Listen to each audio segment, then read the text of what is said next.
El libro que estamos presentando, The Economics of Monetary Unions, intenta arrojar sobre la Unión Monetaria Europea la luz de la experiencia histórica de las uniones monetarias en otras partes del mundo.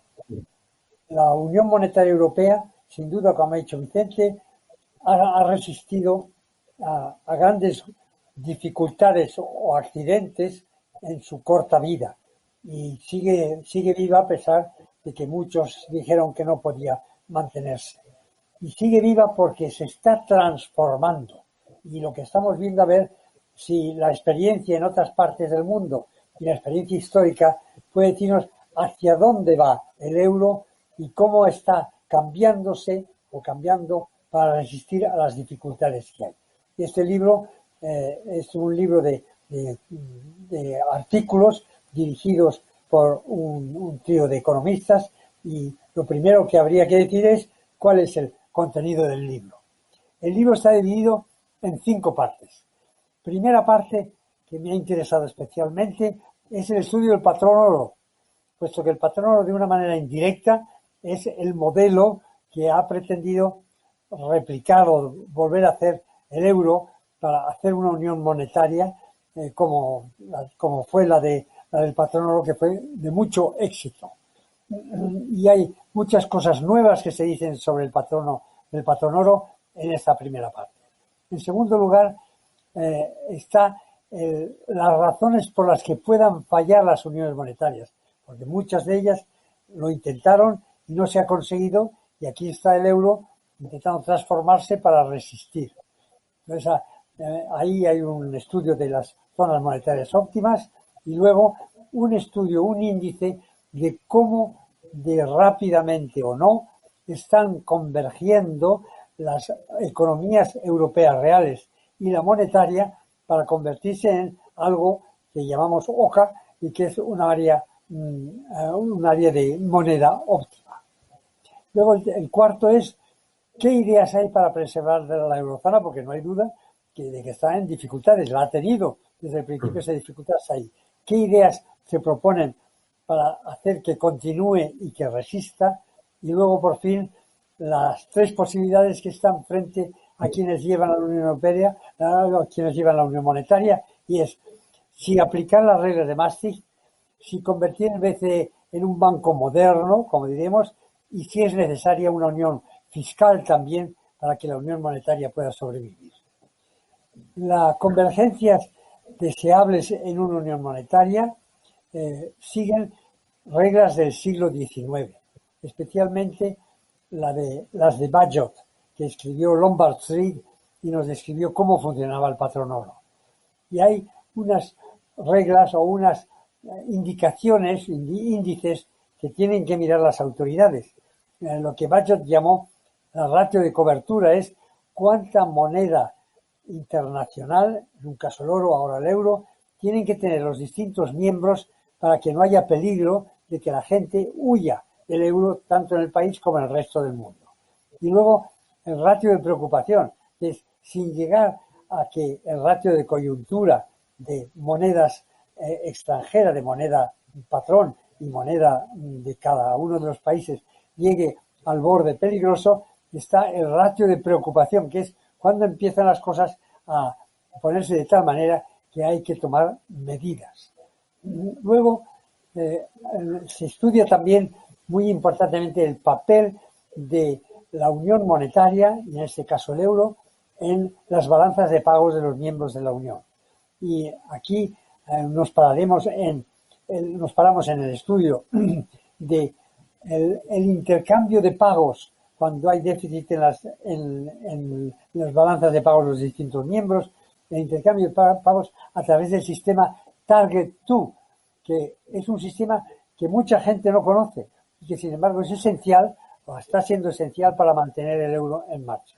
Y por fin hay que preguntarse si es verdad que las economías convergen, y tanto Juan Castañeda como yo hemos hecho juntos un índice de optimalidad del euro para todos los años ir viendo cuánto convergen las economías monetarias y reales de Europa. La pregunta sobre cómo organizar el euro se plantea primero en si se hace de ello un sistema automático al estilo del patrón oro, o si por otras razones se cambia a un sistema en el que ninguno de los miembros de la Unión Monetaria se vea forzada a abandonar la situación. Y entonces hay que preguntarse por qué ya no se aplican las reglas de Maastricht, que son las reglas con las que se fundó el euro. Esas reglas de Maastricht no se aplican porque habrían supuesto, por ejemplo, la expulsión de Grecia del sistema del euro, y como el euro es muy nuevo y está creando su reputación, una salida de uno de los miembros, aunque sea muy pequeño como era Grecia, podría haber puesto en mucho peligro el euro. Y entonces la pregunta es, ¿debemos ir a crear una unión fiscal para acompañar la unión monetaria? Y la cuestión es que si no se decide uno en un sentido o en otro, puede caerse, puede ocurrir con Humpty Dumpty, que nos caemos y nos rompemos de un muro muy alto. Y ahora tuvimos una crisis, la del año 2008, de la que nos repusimos mal que bien, y ahora cuando estábamos levantándonos del suelo, de repente ha ocurrido el COVID-19. Y este ha trastocado la política monetaria del BCE. Ha prolongado los tipos de interés hacia cero. Ha crecido la oferta monetaria en Europa y en Estados Unidos con cifras extraordinarias. Se ha suspendido la obligación de llevar los déficits de los Estados miembros a un máximo del menos 3%, de un déficit de 3% del PIB. Se ha prohibido la compra de deuda pública por parte del Banco Central Europeo, no la compra directamente, pero sí de forma indirecta, lo que es un cambio en la cuestión, en la condición de masa. Y por fin, habría que ver si los préstamos y los fondos incondicionales para reactivar las economías europeas van a ser condicionales, se dan a ciegas o se impone una forma de organizar la economía. Última pregunta. ¿Cómo volver a una política monetaria normal después de los ríos de liquidez que el Banco Central ha creado para la zona euro? Bien, voy a continuar yo con la presentación. Muchas gracias, Pedro. Y muchas gracias a Vicente y a la Fundación por su muy amable invitación. Es un placer estar aquí con vosotros y con vuestra audiencia, también acompañado por Luis, Vicente y Pedro.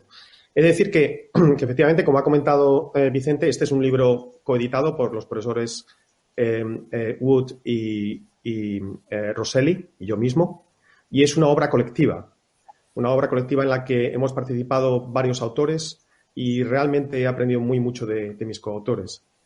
Lo que hacemos Pedro y yo en uno de los capítulos es desarrollar uno de los aspectos que él ha comentado antes, que es aproximarnos a cómo de óptima o subóptima el área monetaria del euro es en comparación con otras economías. ¿Cómo hacemos esto? Calculamos un índice de convergencia macroeconómica que medimos a través de 12 indicadores macroeconómicos en el área euro. Voy a detallar a continuación cuáles son esos indicadores. Lo que hacemos es calcular la desviación estándar, que es es una medida de la dispersión muy estándar, muy clásica, para calcular cómo de distintos, cómo de convergentes o divergentes las economías del área euro han sido en los últimos años en relación a 12 indicadores. Esos 12 indicadores los agrupamos en 4 subíndices. Aquellos que se relacionan con el ciclo económico de un país. Para ello calculamos la media de la dispersión en las tasas de variación del Producto Interior Bruto, del PIB per cápita y la tasa de desempleo. En relación a la competitividad, calculamos la media de la dispersión en las tasas de variación del índice de precios al consumo, de los costes laborales y del tipo de cambio real. En relación a las finanzas públicas, nos centramos en 2 indicadores clásicos también, que es la media de la dispersión de las tasas de variación en el déficit y en la deuda pública, ambos como porcentajes del Producto Interior Bruto nacional. Y en relación con los indicadores monetarios, calculamos la media de la dispersión en las tasas de variación del crecimiento monetario en cada una de las economías del área euro, crecimiento monetario amplio, una medida que se conoce como M3, el crédito al sector privado, la balanza por cuenta corriente y esos saldos a los que antes aludía Pedro de Target 2.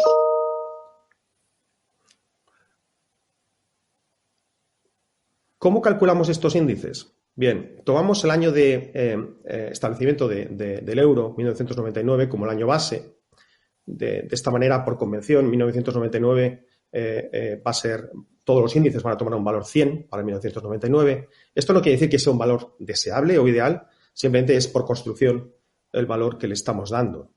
Y calculamos la desviación estándar para cada año, para cada uno de los países que formaban parte del área euro en cada momento. Por tanto, consideramos 11 en 1999, 12 en el 2001, 13 en el 2007, hasta los 19 que lo forman ahora desde el 2015 en adelante. Es importante recalcar que la desviación estándar es una medida de la dispersión de las economías que nos permite analizar variaciones entre los distintos países que en relación a variables que tienen una base, una escala distinta. Podemos estar comparando tasas de variación, números absolutos, porcentajes de desviación del déficit respecto al Producto Interior Bruto. Todo ello lo podemos calcular a través del cálculo de la desviación estándar. Es muy importante señalar que calculamos la dispersión de dos maneras alternativas y las dos son relevantes y vamos a mostrar las dos muy brevemente en esta presentación. Primero calculamos la desviación típica o estándar de la media nada de la eurozona. Calculamos cómo ha crecido o ha bajado, por ejemplo, en un país en relación con la media de toda la eurozona, como si la dispersión de cada uno de los Estados miembros importara lo mismo. En este sentido, una desviación de las tasas de desempleo en Grecia de un 10% o un 20% respecto a la media de la Unión Europea, de la eurozona, importaría lo mismo que si esa desviación ocurriera con la economía alemana. La segunda manera de hacerlo es calcular la desviación típica respecto de una media ponderada de la eurozona, en función del peso económico, en función del Producto Interior Bruto, que tiene cada Estado miembro en la eurozona. En este caso, la dispersión que pudiera haber en los Estados miembros más pequeños importaría menos. Vamos a mostrar a continuación cómo es importante calcularla de las dos maneras. Las dos son relevantes. Aquí tenemos los cálculos por el primer método, la dispersión no ponderada, es decir, cada Estado importa lo mismo. Desde 1999 hasta el 2019, es el último año para el que tenemos datos completos. Como comentaba antes, el índice toma el valor 100 en 1999 y en este caso, cuanto más alto sea el número, dado que estamos calculando dispersión, peor es la convergencia en el área euro. Por tanto, va a la escala desde 100 hasta 1200. Tenemos varias líneas aquí que corresponden a esos 4 subíndices que comentaba antes. Las buenas noticias para el euro vienen dadas por la evolución de las finanzas públicas y del ciclo económico. La dispersión en estos dos capítulos ha sido bastante baja y las lecciones que nos da la economía europea, tanto antes como después de la crisis de 2008-2009 y luego de la crisis del euro, son bastante positivas. Como vemos, las dos líneas superiores, la línea de puntos gris y la línea discontinua negra, pues no han oscilado mucho, la verdad. De hecho, el área euro está en valores de dispersión del ciclo económico y de las finanzas públicas muy similares a los que había en 1999. No ha mejorado, pero al menos no ha empeorado. Eso a pesar de haber pasado por una crisis financiera muy importante. Hasta aquí las buenas noticias. Las malas vienen dadas por las otras dos líneas, con una tendencia bastante descendiente que ven ahí. Como ven, la línea gris es la que se refiere a la variabilidad o dispersión en los indicadores monetarios, en el crecimiento monetario, en el crédito al sector privado, la balanza de pagos y los balances de Target 2 han aumentado bastante, tanto antes como sobre todo después de la crisis financiera del 2008. Y mucho más ha sido el caso de la competitividad. En el caso de la competitividad, diferencias en salarios, en precios, en tipo de cambio real, el aumento de la dispersión ha sido muchísimo mayor, tanto antes como después de la crisis. Si agrupamos la información de estos 4 indicadores en un índice agregado de dispersión y comparamos cuál ha sido su evolución antes y después de la crisis de 2008, que está aquí señalada por esa línea vertical azul, vemos que esta dispersión, el estado de la dispersión no ponderada, refleja que ya antes de la crisis de 2008, la dispersión macroeconómica de cada uno de los estados respecto de la media de la eurozona aumentó mucho.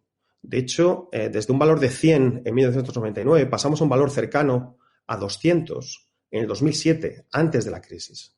Por lo tanto, la situación no era buena ya desde el punto de vista de convergencia económica antes de la crisis y mucho menos claro después de la crisis, cuando se acentuaron esas diferencias, esas divergencias entre países y solo se ha logrado atenuar esa dispersión a partir de los años 2013-2014.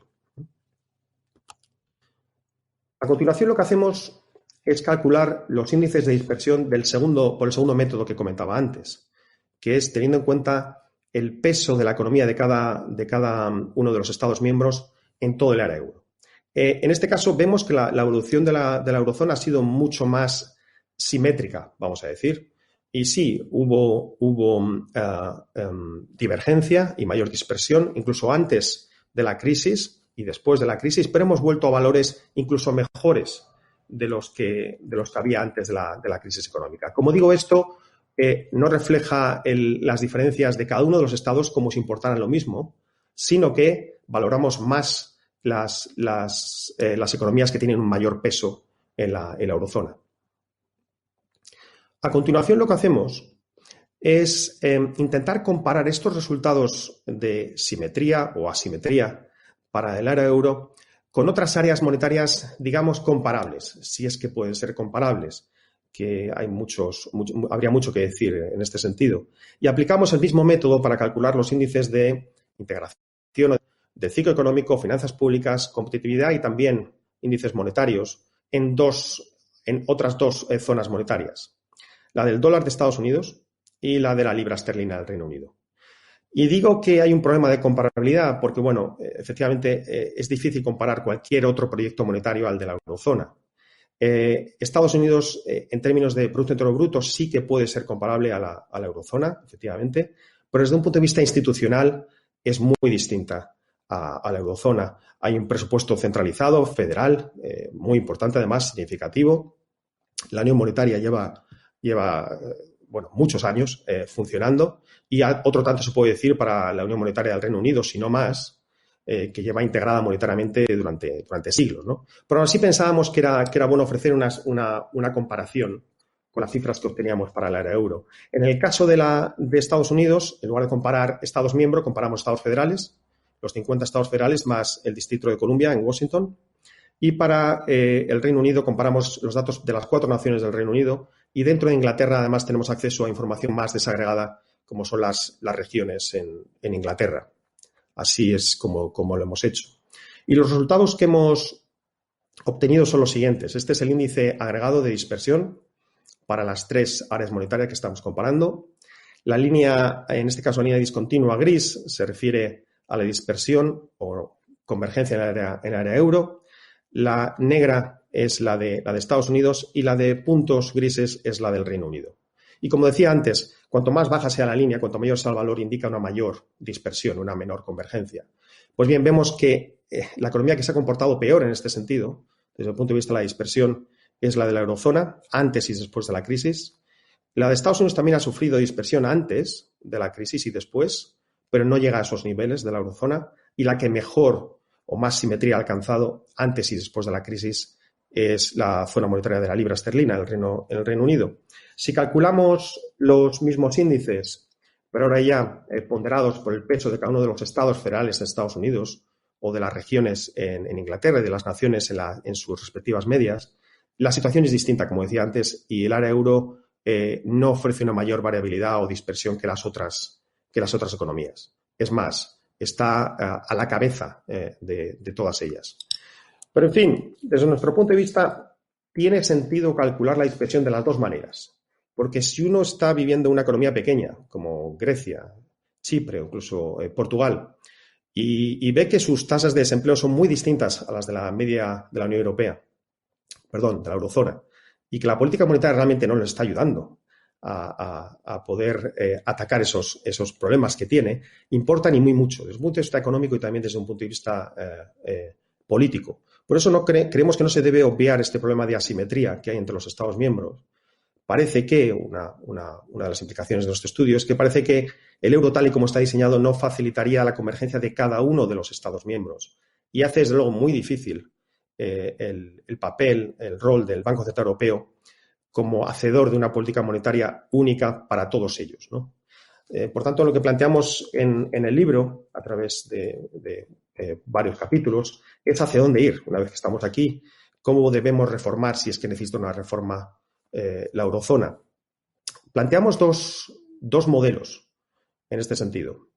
Uno es el modelo de la eurozona como un Estado central más centralizado, en el que las políticas macroeconómicas sean más armonizadas, si no ya casi centralizadas en, digamos, Bruselas o Frankfurt, ¿no? Esto implicaría una mutualización de la deuda de una u otra manera, una unión fiscal de una u otra manera y la emisión de bonos europeos, ¿no? Y como comentaba Pedro antes, esto convertiría al Banco Central Europeo en un banco central moderno. En términos históricos hablamos de moderno y lo que queremos decir con ello es que es un banco central dispuesto a ayudar a su Estado, que sea un Estado plurinacional en este caso, ¿no? Parece que esta es la vía por la que vamos y esto es una de las cosas que se explora en el libro. La otra vía es hacia una eurozona, más dada.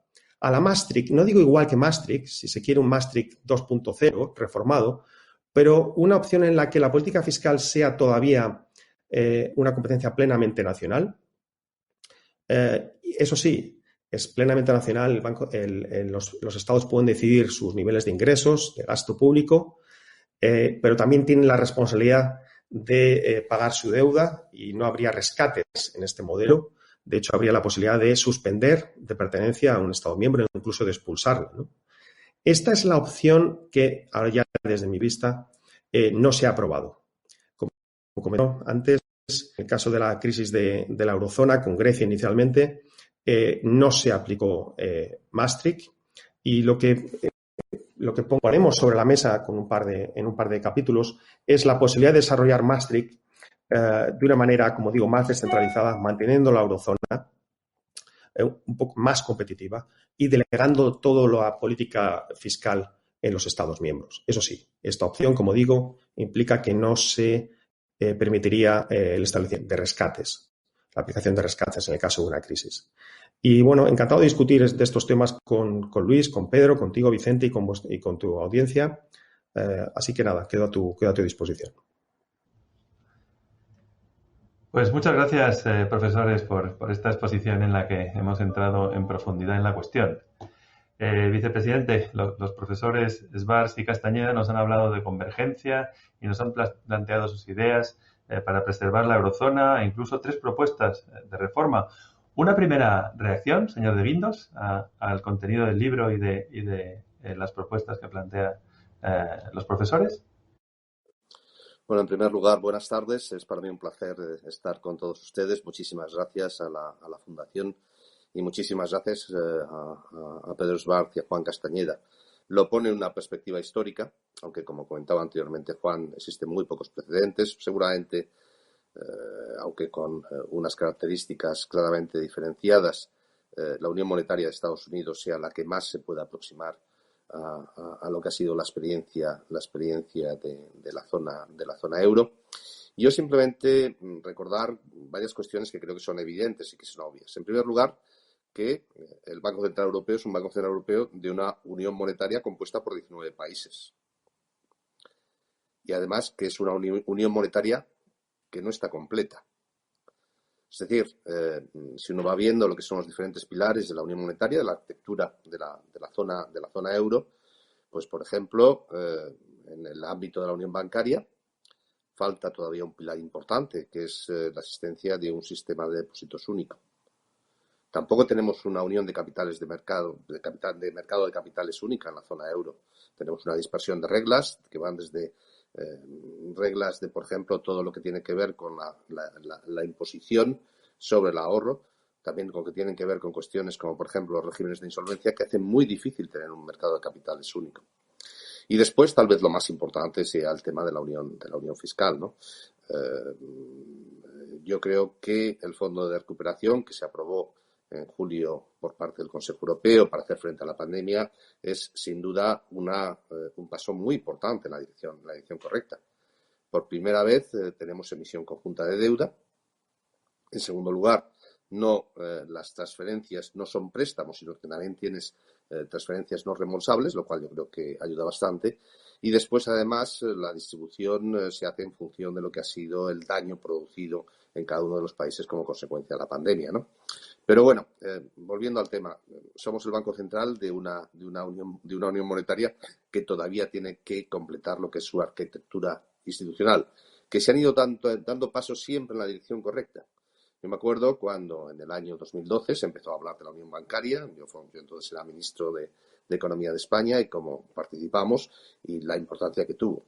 Y después también ha habido otra cuestión que yo creo que ha sido muy importante, es decir, en estos momentos no se aceptaría nunca, y no se aceptó nunca, la posibilidad de que un Estado miembro dejara la zona euro. Es decir, se eliminó lo que se llama en la terminología inglesa el tail risk, el riesgo de cola, que hubiera tenido unas consecuencias realmente devastadoras sobre la unión monetaria, ¿no? Esto lo que pone de manifiesto es el enorme capital político que existe detrás del euro y que no debemos subestimar nunca, y que incluso con la pandemia yo creo que se ha puesto más de manifiesto.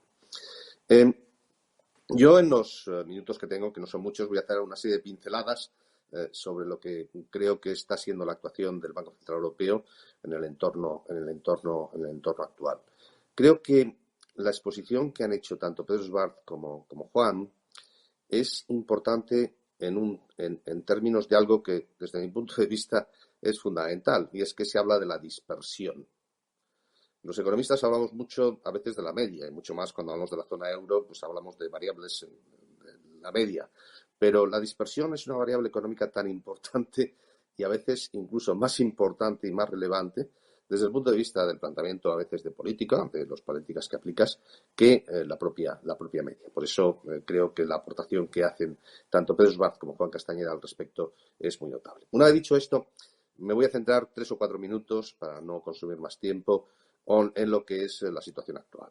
La situación actual nos encontramos con un shock exógeno que nadie hubiera previsto hace un año, que ha producido un shock sanitario, todos lo conocemos, es decir, estamos en videoconferencia como consecuencia de este shock sanitario, de la pandemia del corona, y que ha producido una caída del PIB de una intensidad y con una rapidez prácticamente sin precedentes desde el final de la Segunda Guerra Mundial. Es decir, prácticamente desde el mes de marzo hasta el mes de mayo, el PIB de la zona euro pues cae en prácticamente 12 puntos. Nunca habíamos vivido algo así. Y lo que es importante es el impacto financiero que esto tiene, porque a diferencia de lo que ha ocurrido en otras crisis en las cuales pues la restricción financiera proviene de problemas del sector bancario o meramente de un endurecimiento de la política monetaria, en este caso la restricción financiera se produce en las empresas a través de una caída brutal de la facturación en un periodo de tiempo muy corto y muy intenso. Después, lógicamente, a medida que se va produciendo el desconfinamiento, pues se van recuperando los niveles normales de actividad. Pero el shock, desde el punto de vista de su naturaleza, y esto es uno de los elementos fundamentales, porque a veces yo creo que cuando hacemos proyecciones al futuro, los modelos, todos nos basamos en modelos económicos para hacer nuestras proyecciones, no creo que van a tener dificultades para capturar lo que es la naturaleza del shock que hemos vivido y también, lógicamente, lo que es la recuperación, porque no tiene, como decía anteriormente, no tiene precedentes. Es un shock que ha sido común en la zona, me refiero siempre a la zona euro, pero cuyas consecuencias no son idénticas. Y aquí volvemos otra vez a la dispersión.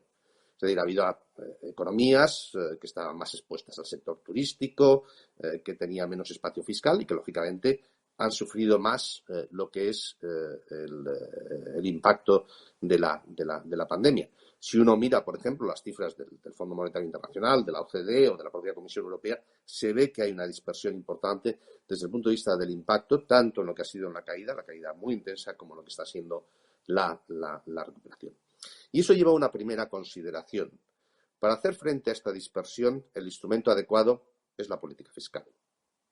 Y la política fiscal, en un primer momento, tiene que ser nacional, como ha ocurrido, pero, dado el diferente espacio fiscal que tenían los distintos países, no podía ser homogénea y no podía dar lugar a una fragmentación desde el punto de vista de la respuesta de la política fiscal. Por eso ha sido tan importante, ha sido tan fundamental la aprobación del Fondo de Recuperación. Los 750.000 millones, con las características que yo comentaba anteriormente. Ahí sí puedes hacer una diferenciación en función de lo que son la situación comparativa de los diferentes países desde el punto de vista del impacto y desde el punto de vista de lo que es la recuperación. La aportación de la política monetaria también ha sido muy distinta a la que ocurrió, por ejemplo, en la crisis anterior. En este caso, la política monetaria rápidamente reaccionó a través fundamentalmente de 3 pilares, pues poner a disposición de los bancos muchísima liquidez en condiciones muy favorables. En segundo lugar, a través de nuestro programa específico de compra de deuda y, en tercer lugar, a través de medidas macroprudenciales para facilitar que los bancos utilizaran el capital disponible, el capital que se liberaba para conceder crédito. Y creo que desde el punto de vista de lo que es el impacto en las condiciones financieras, creo que evidentemente el Banco Central Europeo ha tenido éxito. No se ha producido una fragmentación del mercado de deuda fundamental, que es el mercado de deuda soberana, que hubiera sido tremendo desde el punto de vista de lo que era una crisis sanitaria a la cual se superpone o se produce una crisis económica, y se ha evitado lógicamente pues que se hubiera producido una crisis de deuda. Es decir, cuando uno mira las condiciones de financiación, se han mantenido incluso a veces gracias a las actuaciones del BCE, se han mantenido en una situación incluso más favorable que la que teníamos antes de la pandemia. Y eso ha evitado, vuelvo a repetir, que a la crisis sanitaria, a la crisis económica se superponga una crisis de deuda. Ese es de alguna forma, el núcleo central de la actuación del Banco Central Europeo, que está permitiendo, lógicamente, a los gobiernos costes de financiación muy moderados para llevar a cabo lo que es la primera línea de actuación, vuelvo a repetir, en la lucha contra la pandemia, que es la política fiscal.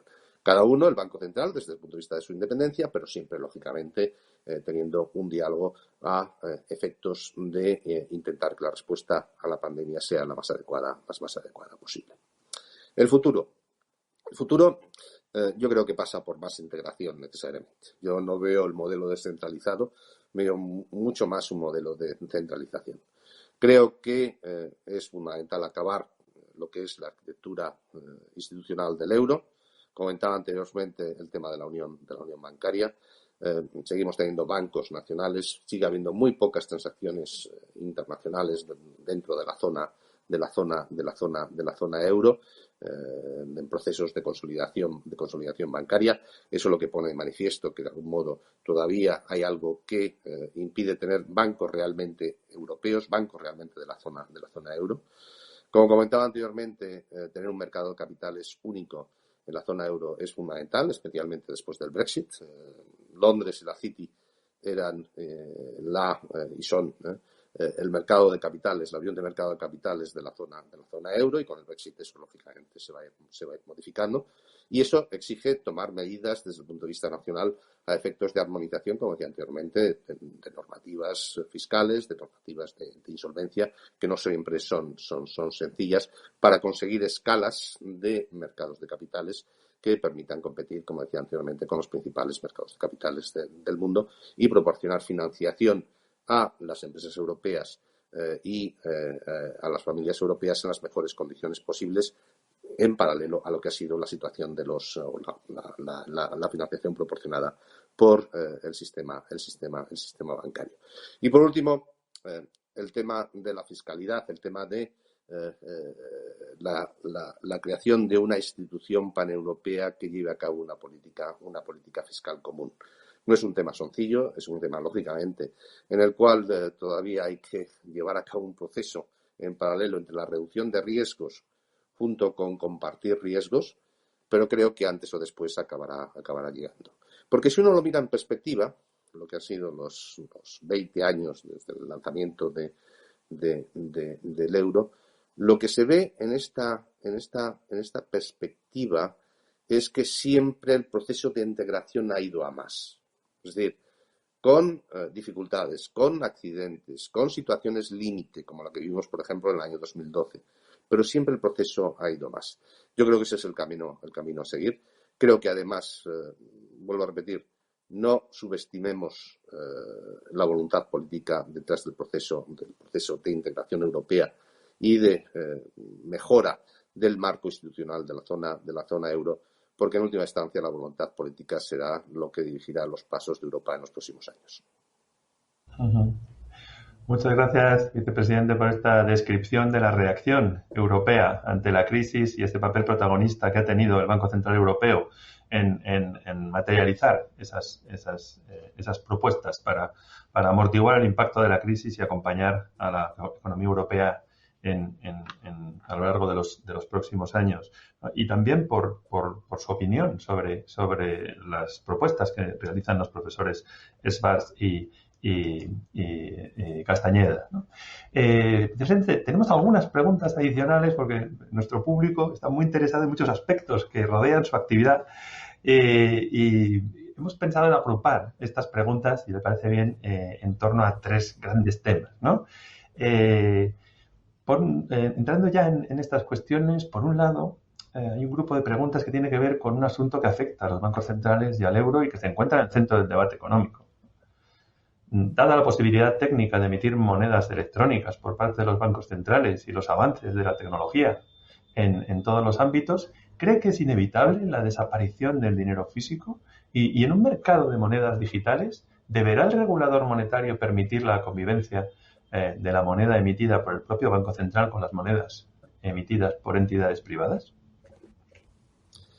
Yo creo que el dinero físico no va a desaparecer. Yo creo que el dinero físico, y uno más, incluso si ve lo que está siendo la demanda de liquidez y de billetes físicos, se ve que continúa relativamente estable. Yo, por ejemplo, una de las grandes sorpresas que me llevé es cuando me fui a vivir a Alemania fue la intensidad de la utilización del efectivo en Alemania. Es decir, a veces, y no tiene nada que ver con el fraude fiscal, son cuestiones fundamentalmente de ámbito cultural. Vamos a ver, yo creo que el euro digital, a un nivel al por menor, por decirlo de una forma, es disponible para igual que está disponible el dinero físico, yo creo que llegará. Yo creo que es una obligación. Yo creo que el mundo va cada vez en una tendencia más a la digitalización, pero yo creo que no va de alguna forma a reemplazar al dinero físico, va a ser un complemento del dinero físico. Tiene consecuencias, es decir, el euro digital, porque ahora tenemos un euro digital, por decirlo de alguna forma, al por mayor, pero estamos hablando del euro digital disponible para todos los ciudadanos, ¿no? Y para todas las empresas, incluso pequeñas y medianas, en la zona euro. Yo creo que tiene implicaciones desde el punto de vista de estabilidad financiera, que debemos analizar con cuidado y con atención, y también desde el punto de vista de la implementación de la política monetaria, ¿no? Por lo tanto, nosotros lo que hemos hecho ha sido lanzar un proyecto piloto, en el cual vamos a, de alguna forma, recibir opiniones por parte tanto de académicos como lo que es pues las empresas, las entidades financieras, etcétera, porque creo que ineludiblemente el mundo va por ahí. Hay que hacerlo con todas las cautelas, con toda la prudencia, pero creo que lo que es la digitalización de la economía europea va a exigir que tengamos también un euro digital. Pero vuelvo a repetir, no creo que eso llegue a reemplazar lo que es el dinero físico, que por el momento se mantiene relativamente estable en numerosos países y de media prácticamente también en la zona euro. Bien. Hay otro segundo conjunto de cuestiones que nos llegaron que tenía que ver con la teoría monetaria moderna, que está en estos momentos en el centro de debate público, y también, cómo no, con cuestiones como la inflación, ¿no? En marzo de 2020, tras el inicio de la crisis sanitaria y sus primeros efectos en la economía, los bancos centrales intensificaron los procesos de creación de dinero e inyección de liquidez al sistema. Nos ha descrito la reacción desde el Banco Central Europeo intensa que hubo en esos momentos. ¿Podría afirmarse que los bancos centrales están aplicando por la vía de los hechos los instrumentos de la llamada teoría monetaria moderna? ¿O Esto es una entelequia. Y si la cantidad de dinero tiene una relación con el nivel de precios, ¿no tendrá esta política consecuencias inflacionistas en el medio y largo plazo, ¿no? Esa lógica de hoy podemos estar en un entorno de deflación, mañana podemos estar ante tensiones inflacionistas relevantes. Bueno, yo creo que son dos cuestiones independientes. Primero, la teoría monetaria moderna, que es una de las teorías, como sabe Pedro Esbart, más antiguas que existen, ¿eh? Es decir, esto de que los bancos centrales financien directamente a los gobiernos, pues, bueno, incluso es seguro que nos acordamos de la teoría de las finanzas funcionales, ¿no? de Lerner en el año 43. Es decir, que esto es siempre en economía, siempre las buenas ideas y las malas ideas vuelven por oleadas, ¿eh? Es decir, que y a veces lo muy importante es que las buenas ideas siempre se acaban imponiendo a las malas ideas, ¿no? Nosotros, por definición, en primer lugar, tenemos prohibido lo que se llama el monetary financing, es decir, que no podemos hacer financiación directa de los gobiernos, ¿no? A veces es difícil pues comprender cuál es el manejo de la política monetaria y las decisiones de política monetaria en los últimos años, ¿no?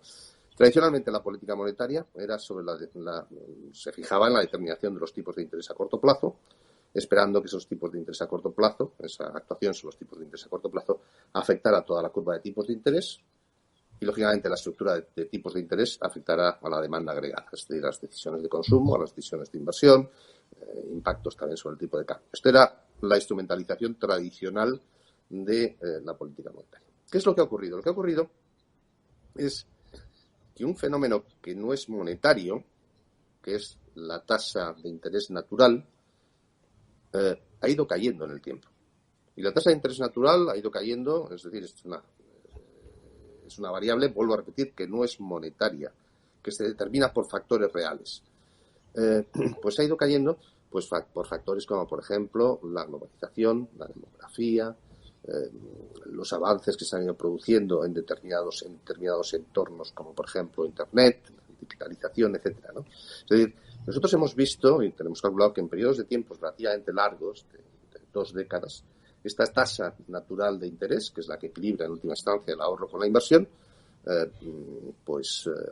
está próxima a cero.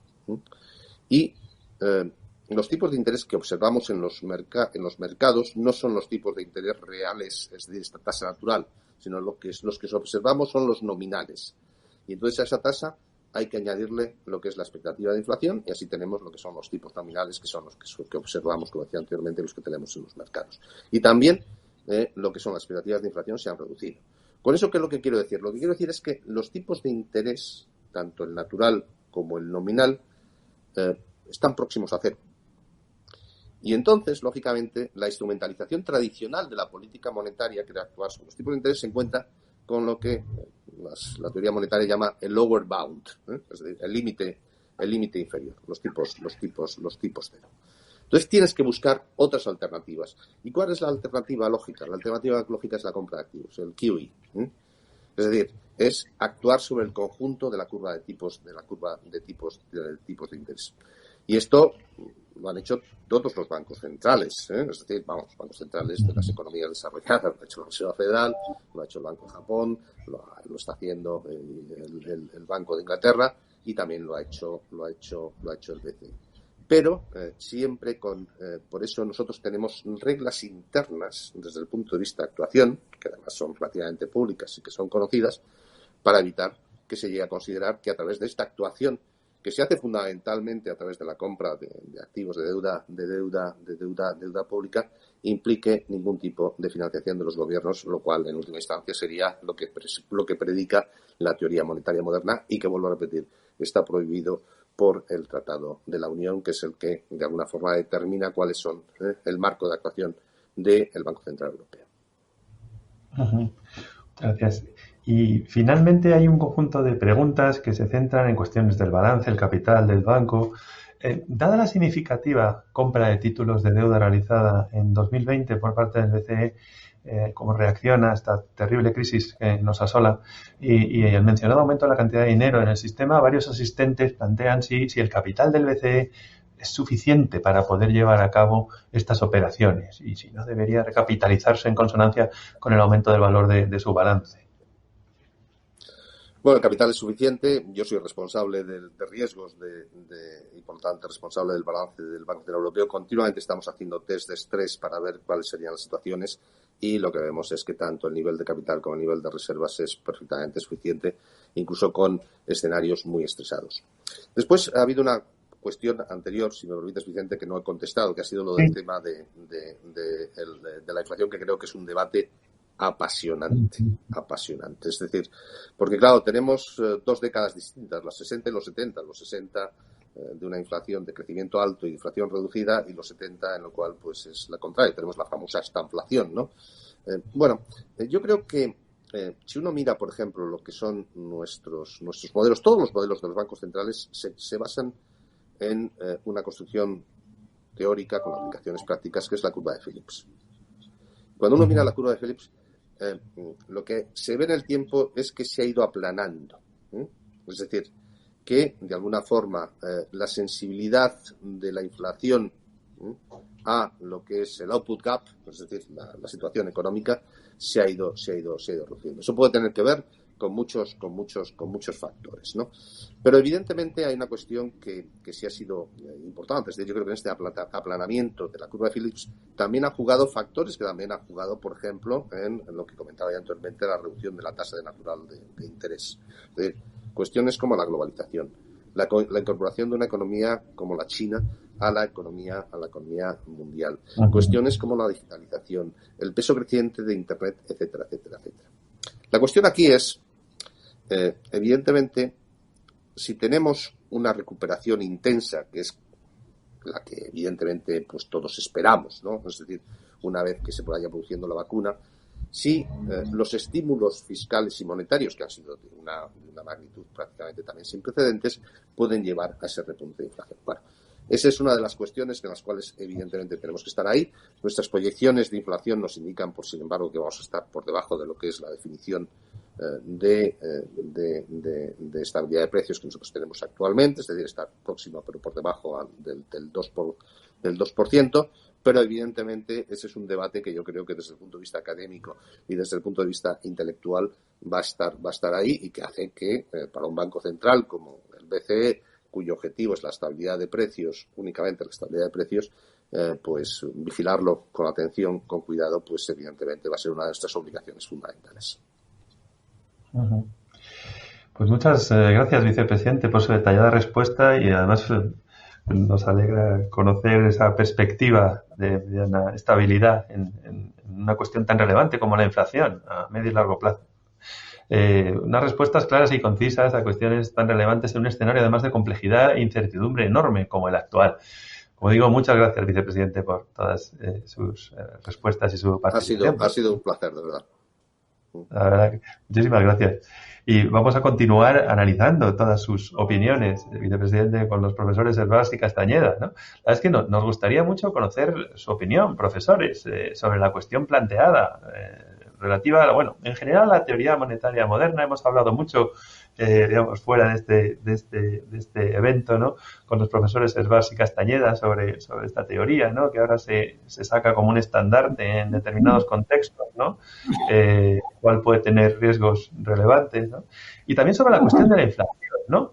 Quizás fuera del mundo académico, Martin Wolf insistió mucho, ¿no?, en aquel artículo en Financial Times, ¿no?, sobre que estábamos ante el riesgo de una deflación primero, inflación después, como comentábamos con el vicepresidente. La verdad es que tranquiliza este mensaje desde DCB, ¿no? Al menos los modelos apuestan por un optimismo en este sentido relevante. Pero, ¿cuál es su opinión, profesores, ¿no?, tanto sobre la cuestión de la teoría monetaria moderna como sobre el tema de la inflación en el medio y largo plazo? La teoría monetaria moderna, por si la gente no lo sabe, es la idea de que como los estados tienen la libertad de imprimir todo el dinero, de crear todo el dinero que quieran, y se supone que al entrar mucho dinero en la economía, eso hace que esta reviva y desaparezca el paro, los que defienden la teoría monetaria moderna insisten en que los estados deberían imprimir sin tasa. crear dinero sin tasa hasta conseguir un paro cero. Y esto son dos los problemas que plantea esta teoría. La primera es que al haber gran abundancia de dinero y de liquidez, al final eso se nota en los precios y por eso ha dicho el vicepresidente que tienen que vigilar si la inflación puede llegar, precisamente por ese aumento de la liquidez que ha habido con motivo del COVID. Y la segunda idea es que el paro no está gobernado solo por cuestiones monetarias o cuestiones coyunturales o ánimo de la economía, sino que también está influido por la estructura legal de los mercados de trabajo. Y vamos a ver, como ha ocurrido en España hasta hace poco y volverá a ocurrir, que como las reglas, las normas del mercado de trabajo son restrictivas en algunos países, esas normas van a mantener el paro alto, hágase lo que se quiera con la oferta monetaria. El peligro de inflación y un paro demasiado alto son cuestiones que deberíamos evitar y no aceptando una teoría como la teoría monetaria moderna. Profesor Castañeda, yo sí, muy de acuerdo, por supuesto, con Pedro, como no podía estar de acuerdo con él. La teoría monetaria moderna tiene razón en una cosa. Los bancos centrales, con el monopolio actual de creación de dinero legal, vamos a llamarlo así, tienen la capacidad de emitir todo el dinero que quieran. En sistemas fiduciarios no respaldados por ningún otro activo que restrinja la capacidad de los bancos centrales a la hora de emitir dinero, literalmente pueden emitir todo lo que quieran. Y ejemplos los tenemos tristemente muy claros. Podemos mirar lo que está pasando en Venezuela ahora, en Argentina hace 2 décadas, en Zimbabue hace 10 años. Pueden emitir todo el dinero que quieran. ¿Cómo? Simplemente, si lo que quieren es financiar déficit público y gasto público, electrónicamente teclean el ordenador, crean X miles de billones de euros o la moneda que sea en favor del Estado. Punto. Esto no quiere decir que no tenga consecuencias, eso es en lo que yo no estoy de acuerdo con ellos, ¿no?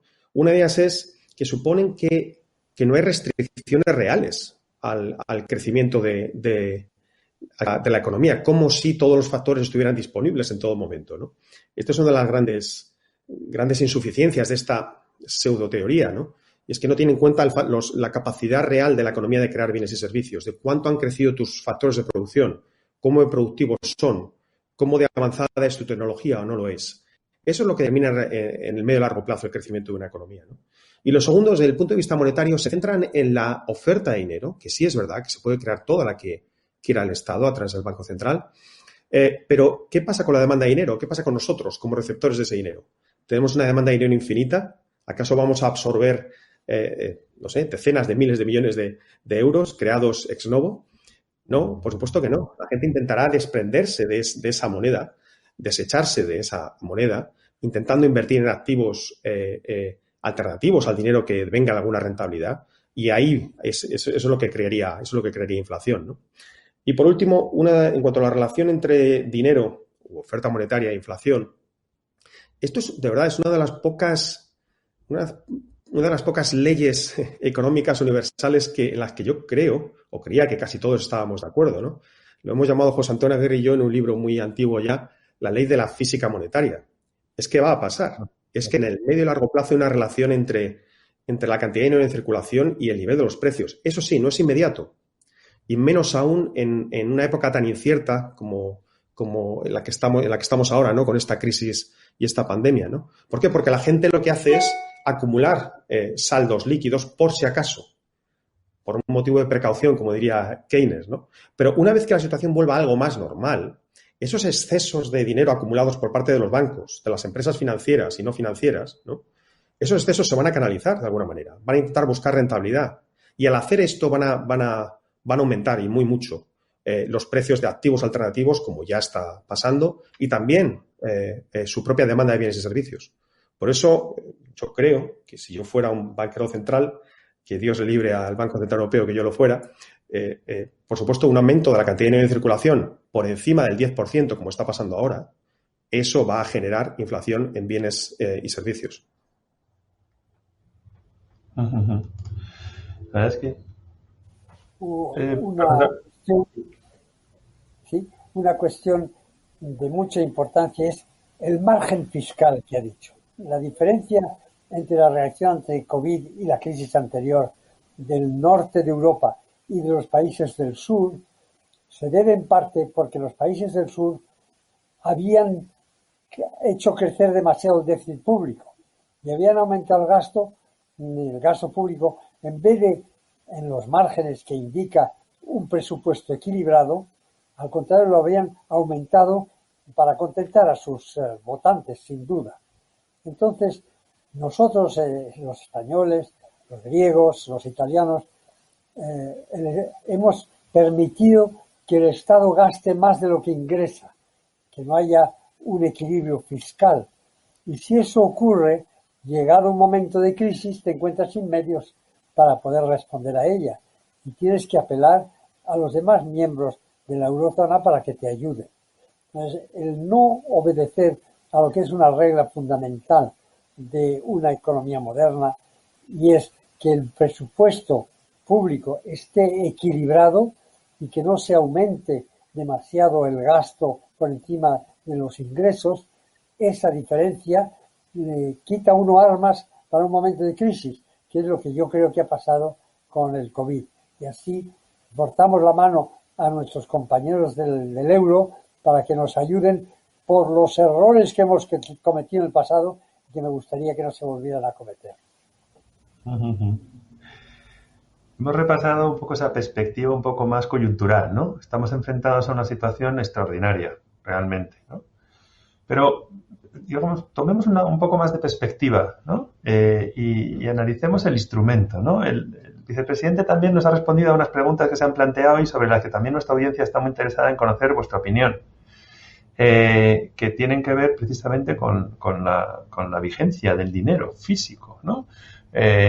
Y sobre todo con un aspecto que hemos tenido ocasión además de comentar en otros eventos dentro de la Fundación, y además el profesor Svars ha sido muy protagonista de estos debates, que es el tema de la competitividad entre emisores en el mercado, ¿no? Esa competencia entre divisas emitidas por el regulador y la emisión privada de moneda. ¿Qué opináis de esta cuestión? La competencia entre monedas es otra forma de decir que el aumento excesivo de la cantidad de dinero hará que suban los precios y que el dinero pierda valor.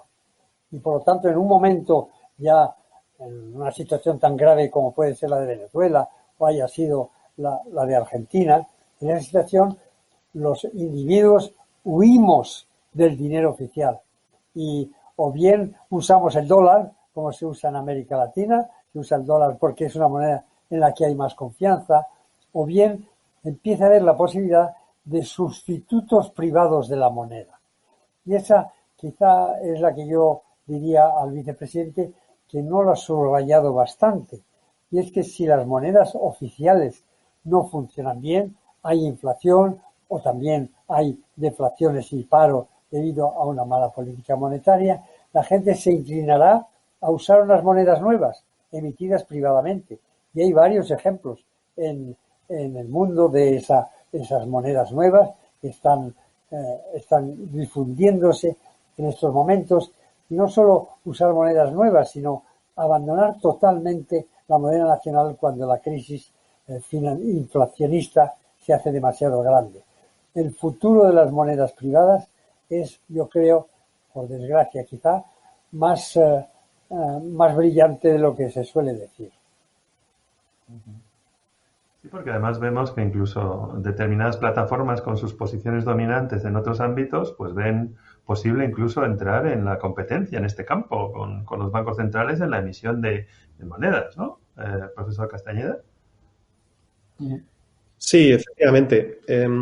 Yo aquí, por darle a esta pregunta la perspectiva que nos pedías, Vicente, aquí soy bastante pesimista en cuanto a la visión que nos están dando los reguladores del mercado monetario, los bancos centrales, respecto a la entrada de nuevos operadores, vamos a decir, de más competencia.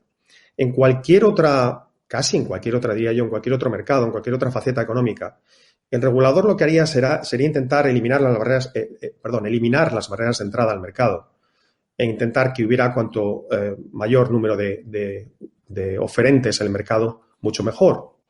Pero en este caso no. Se habla de la excepcionalidad del dinero. Y esto lleva ya muchísimos años, lleva ya siglos discutiéndose, ¿no? ¿Y por qué se habla de la excepcionalidad del dinero? Bueno, porque a fin de cuentas, y el propio vicepresidente del Banco Central Europeo aludió al origen de los bancos centrales. Si nos remitimos al establecimiento del Banco de Inglaterra, por ejemplo, en 1694, a finales del 17, se estableció a través de un acuerdo entre dos partes. Un banco al que se le iba a dar, Banco de Inglaterra, llamado el monopolio de emisión de dinero, por un valor de 1,2 millones de libras, y a cambio, automáticamente ese dinero se iba a prestar a la corona para poder financiar los gastos de guerra.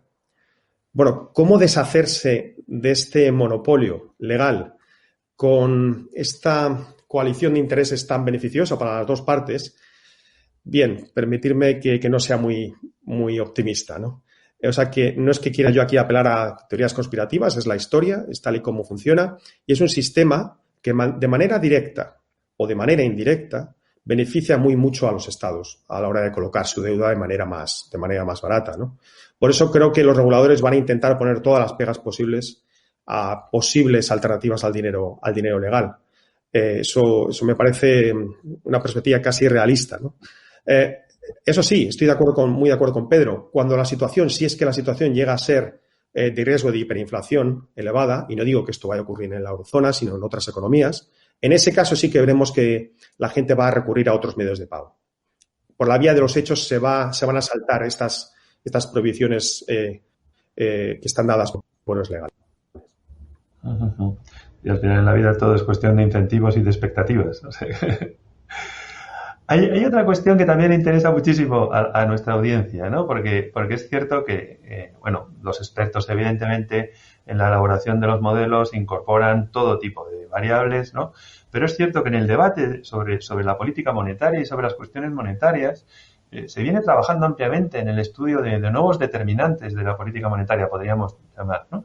Por ejemplo, el gobernador del Banco de España, Pablo Hernández de Cos, ha descrito desde hace años brillantemente el impacto monetario, por ejemplo, que tiene la estructura de la población, ¿no? Toda esa lógica de la evolución de la población, el envejecimiento, todos estos elementos, ¿no? Y hay otros elementos que también giran en torno a esa estabilidad a medio y largo plazo de la eurozona, ¿no? ¿Cuál es su opinión profesores, sobre estos y otros factores que no a lo mejor estaban tan presentes en los debates tradicionales sobre política monetaria y que ahora aparecen como referentes?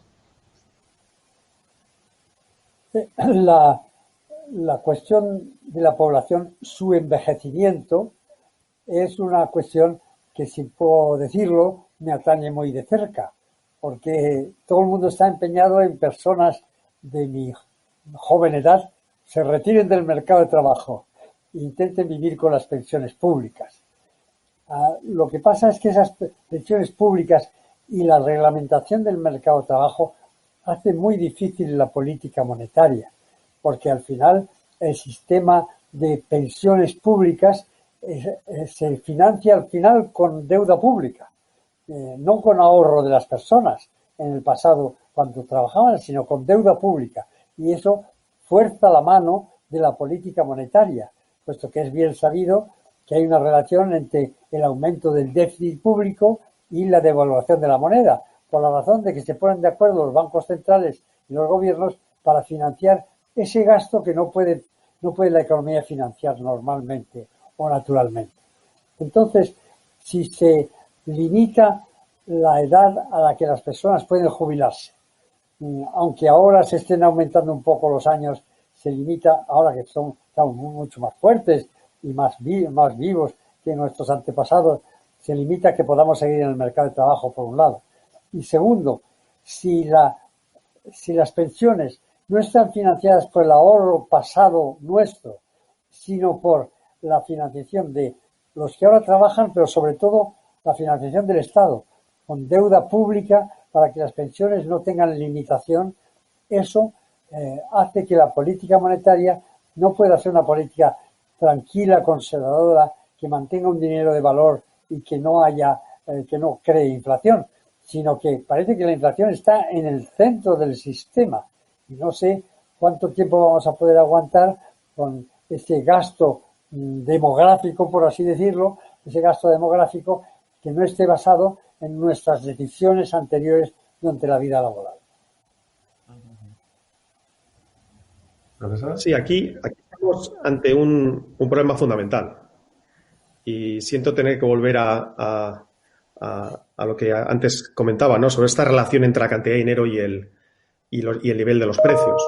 Yo, por supuesto, no es que yo no tenga que estar yo a favor de incorporar otras variables como la demografía y cómo afecta la demografía, por ejemplo, a la productividad en una economía, la capacidad de la economía de generar bienes y servicios. Por supuesto que es relevante, claro que es importante.